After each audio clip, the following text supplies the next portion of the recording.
What's up mga idol? Perez, may sinabi kay Scottie pagkatapos mismo ng Game 1.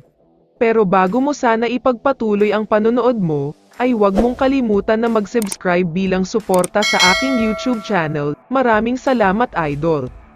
Padaanan muna natin ang balita tungkol kay Abay Junmar Fajardo. Maraming fans kasi ang nagtatanong kung bakit limited playing time lang siya sa Game 1, at karamihan sa mga easy shots sa ilalim ay hindi niya naipasok. Ang sagot nga dyan ay may iniinda siyang injury. Playing through injury ika nga, dahil kahit masakit ang paa niya ay pinilit niyang maglaro sa dulo. Sinabihan na nga siya ng medical staff nila na wag muna maglaro pero naglaro pa din siya. Hindi niya masyadong naramdaman ng sobra ang sakit ng paa niya dahil sa adrenaline rush, pero after ng game ay sobrang sakit daw at malala ang kirot, kaya malamang sa malamang ay out na siya sa Game 2. Sa kabilang banda naman, sobrang saya talaga panoorin ang match-up nina CJ Perez at Scottie Thompson, two of the best guards sa PBA ngayon. Si CJ Perez ay multiple scoring champion at si Scottie naman ay former MVP. Pero sa naging paghaharap nga ng Hinebra at SMB sa Game 1, kontrolado ng SMB ang halos buong laban. Hirap na hirap makahanap ng solusyon ang Hinebra sa ini ng opensa at kung ano-ano pang ginagawa ni Perez. Pero sa second half nga ay matinding Scottie Thompson ang nakita natin.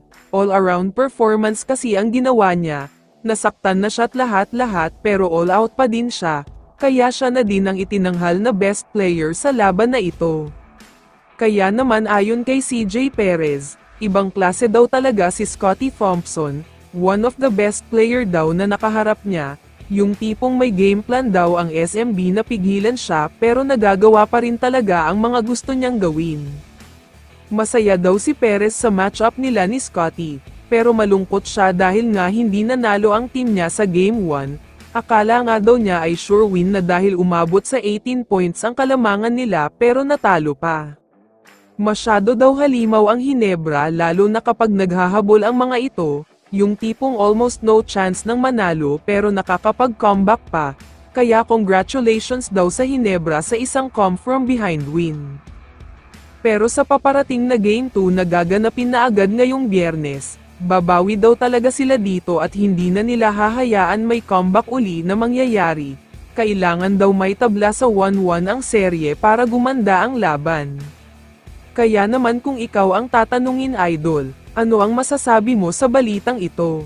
I-comment mo naman ang sagot mo sa tanong na ito. So dito na nagtatapos ang video na ito. Maraming salamat sa pagsuporta at panonood mga idol. Ingat at bye-bye.